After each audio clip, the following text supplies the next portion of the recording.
Well, we got a Best Tech knife in here. Best Tech G10 knives.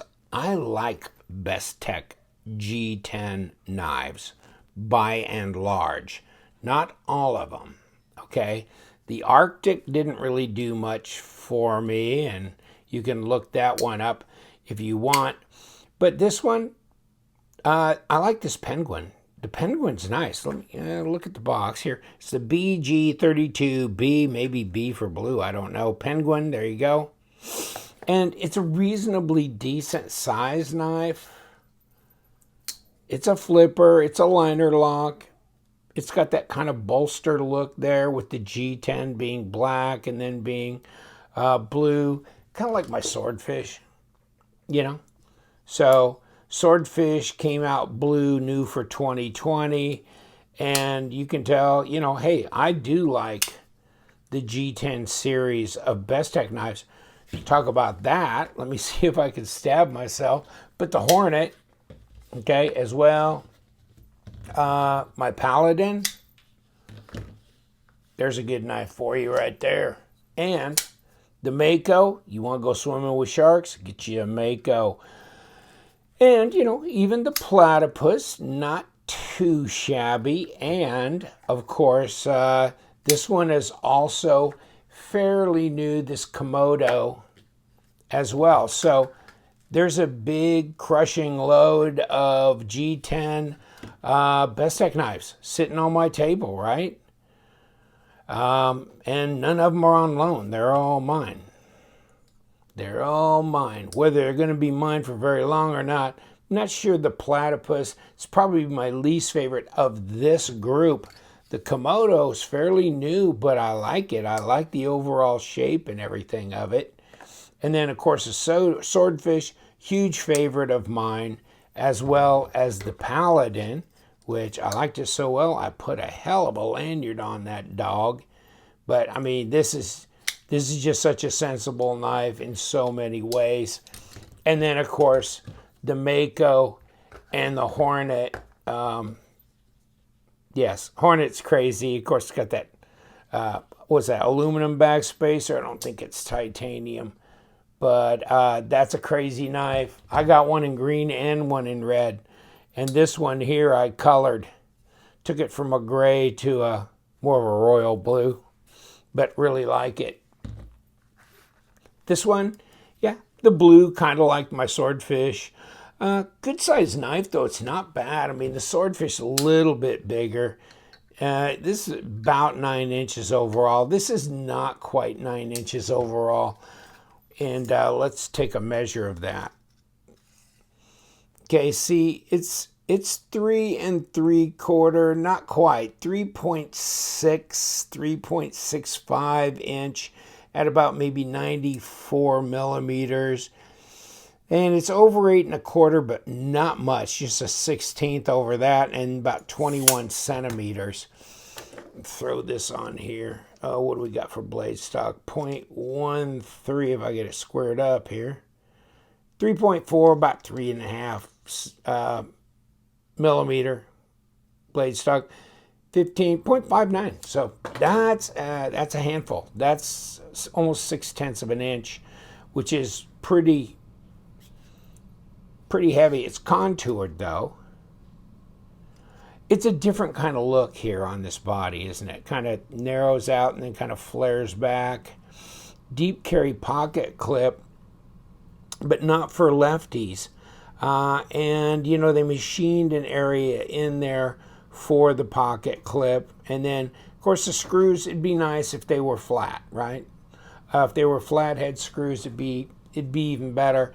Like my little CJRB Milea flathead screws, right? Or like my Civivi Vexor flat screws there, right? So, no, we didn't do that. So, oh well. It'd be nice. When you do a deep carry, I mean, the screws become part of that area that slides in over the lip of your pocket. But not so much when you don't, okay? So when you don't have a deep carry, it doesn't matter. But interesting design. I found the design kind of interesting, intriguing. Although, well, let's try and cut a little bit because, okay, that's sharp. And I think this is D2. Yeah, it's D2. You know, I would prefer a regular, just a full stainless like 9CR or maybe OS10, something like that. I'm a little burned out on the Chinese D2 steel, so as far as that's concerned, but I can live with it. I mean, it's a rockin' $52. And by the way, I got mine White Mountain Knives. So, you know, 52 smackers, but LTK is your discount code, 10% off, $5.20 off. So then you're in the mid 40s, that kind of thing. So not bad. And then here's, you know, of course you can get it in that green, the blue, or the orange. So interesting color choices available. And there's your stats if you want to pause and screenshot that. 9.4, about 5 ounces in weight, which we will confirm right now. But design looks like it flows pretty well. Let me see. So I got my finger here. I think blade to handle length is good, and the flow is reasonably good. It'd be kind of nice if it was more flows into the bolster up here, but it's set down because of the way they did this, which makes, you know, kind of brings some design interest to the knife. So 4.92, okay. 139 grams. All right-a-roo. Got a forward choil here, so this is nice. Not really so much for this. I guess you can sneak up on it and use this as well for finer work. You got to be careful with that edge so close. But for sharpening, definitely it helps. A nice big flat grind on this. And ergos, well, we've kind of done some things here that could maybe mess with them, but does it? And so first finger, I haven't noticed that it's really any problems with the ergos here. To me, that's fine. That's fine. Flip it the other side. No, that's good too. That's okay. Okay, so here's the drop on this. And I guess you gotta push that liner a little bit more aggressively than some knives. It's not tough to do, and I'm backing up here. I'm backing up way up here because that flipper tab will still hit me on the thumb, and it's a little later over the detemp ball. There it goes. See that drop right there? Okay. But that detent ball is kind of catching the edge of that blade as it drops. But if you get back here and you really push that liner aside, then you got it. And the rest of the drop is fine. See what I'm saying? It's centered. No blade play, no lock rock. Like we said, blade to handle, fine. Design flow, okay. Flipper tab, jimped on top here, where it probably matters the most.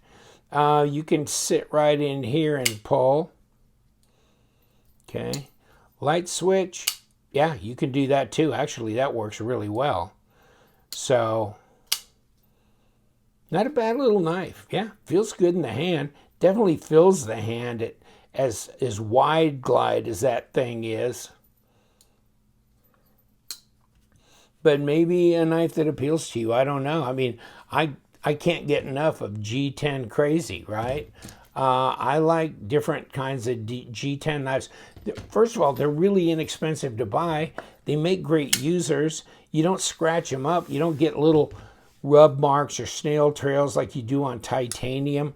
And, you know, you get yourself a $250, $350 titanium knife and you start getting a couple of little snail trails, rub marks and stuff. Yikes. It kind of ruins your day, but this doesn't. I mean, you can just throw these on your table and whatever. They ain't going to scratch up. They're not going to look bad.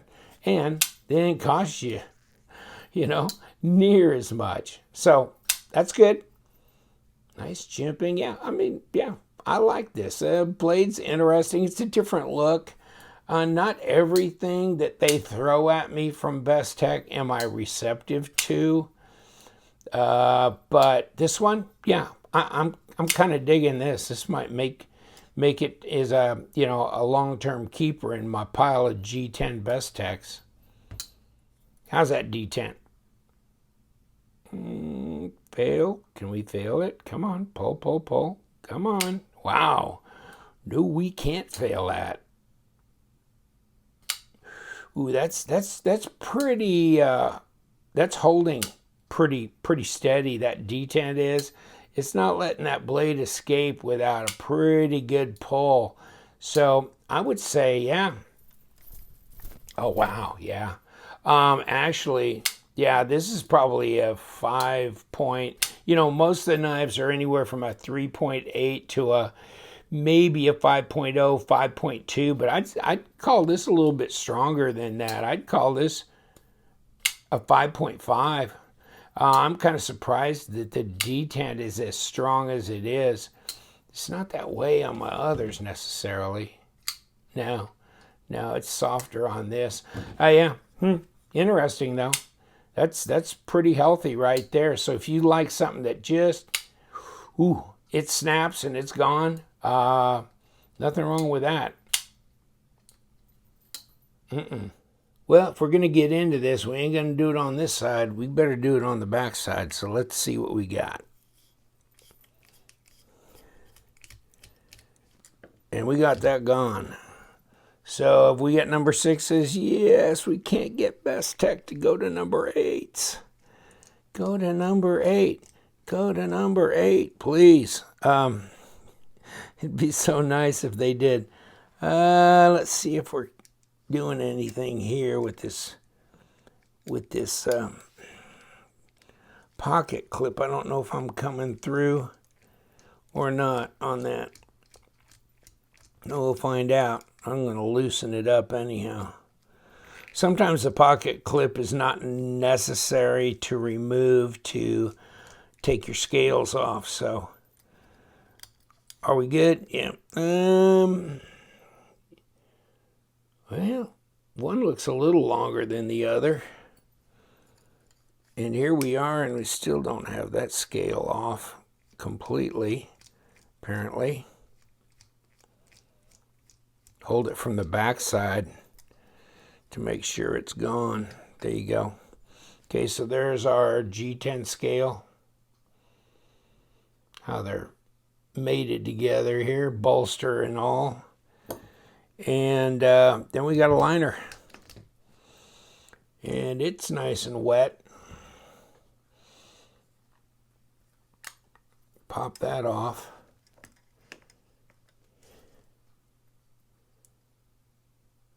And we need to come loose of that back spacer and all that good stuff. Oh, here we go. And we've got ceramic bearings. And I usually flip them around the other way, but it probably doesn't make a dime's worth of difference. Kind of some heavy grease stuff. Not as a little heavier lube than I prefer. And there's your blade stop, etc. Kind of opened up here for some weight relieving. And on the other side, definitely some weight relieving in through here. And then we have a D-shaped pivot, so that's good. It won't spin, which means it probably meets up on the other side here somewhere. No, that's not D-shaped. Well, let's push this through. It's D-shaped all the way through. And so is that liner, so that's what stops it from spinning. And, G10 backspacer. Liners are nice and heavy, but they're not sharp. They're nice, polished up, look decent, Okay, we got our pieces parts, and we can throw this thing back together as we wish. And we can see we got to put our pivot in a certain way to get the D to line up, just like that. So that's going to keep us in good stead that way. And then we need some bearings. And we'll throw them down here. And we'll do this. And then we'll put a blade on here. And you know what? We need to get our little blade stop on here as well. And get that installed. And then I want to get some more bearings. And give them a little spin. Put the liner back on.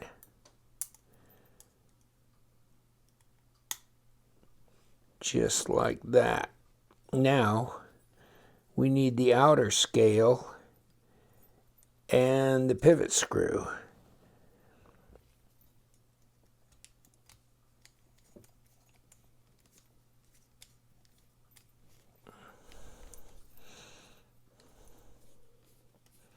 Okay, we're good.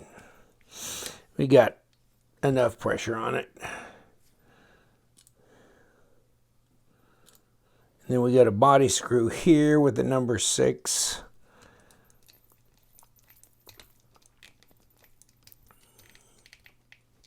You know, if you see what Civivi's doing, these are number 8s. This is a number 6. You can go to a number 8, and your